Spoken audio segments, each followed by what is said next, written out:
Today, I'll show you how to send calibration coefficients to the screen.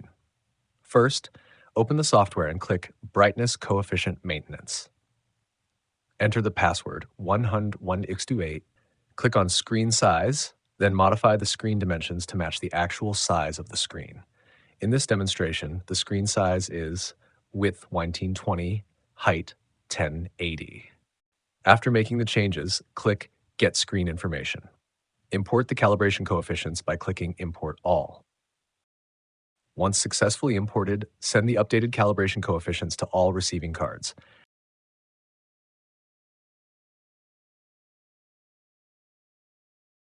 After sending, set the calibration option to enable receiving card brightness calibration. At this point, the screen is in a calibrated state.